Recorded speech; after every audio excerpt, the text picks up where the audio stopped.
দিনটা ছিল 24শে নভেম্বর। সেই দিন আমি যাচ্ছিলাম গ্রোথ স্ক্যান করাতে। অ্যাকচুয়ালি থার্ড ট্রাইমেস্টারে এটাই মনে হয় আমার লাস্ট স্ক্যান। আর আমি থার্ড ট্রাইমেস্টারে এসে একদম শেষের দিকে আমি ডক্টর চেঞ্জ করেছিলাম। আর এখানে দেখো আমি টুকিটাকি একটু স্ন্যাক্স নিয়ে নিয়েছি, কমলা লেবু, কিছু ফল, কারণ একটুখানি বসে থাকতে হয়। তোমরা যারা এই এক্সপিরিয়েন্সটা করেছো তারা জানো। আর তার যাওয়ার আগে ইউএসডিতে যেহেতু আধার কার্ড আর ডক্টরের লাস্ট প্রেসক্রিপশনের জেরক্স লাগে, সেটাও একবার চেক করে নিচ্ছিলাম। আমাদের সময় ছিল 11:30, তাই আমরা 11টার মধ্যে বেরিয়ে পড়েছিলাম একটু কিছু ব্রেকফাস্ট করে। আর এখানে আমি সিঁড়িতে সবসময় এখন চেষ্টা করি কিছু একটা ধরে নামার। ও আর তোমাদের বলাই হয়নি যে আমি কোথায় যাচ্ছি। আমি যাচ্ছি ফিটোম্যাটে। এই ফিটোম্যাটে আমার most of the vital test এখান থেকেই করিয়েছি। আর এখানে একটা সুন্দর নিয়ম আছে, দেখতে পাবে তোমরা একটু পরে।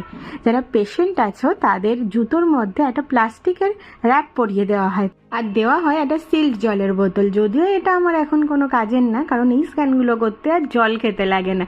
যাই হোক, এটা একটা বেঁচে গেছি, কারণ প্রথম স্ক্যানগুলোতে খুব জল খেয়ে খুব কষ্ট হতো।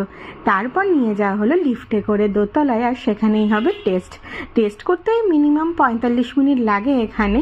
ওই টেস্টের পরই আরেকটা ভালো দিক হলো এখানে যে ওই দিনই সাথে সাথে রিপোর্ট পেয়ে যাওয়া যায়। কিন্তু টেস্টের পর যে ওই সময়টা 1 ঘন্টা যে বসে থাকতে হয়, সেই সময়টা ছিল বড় প্যাথেটিক।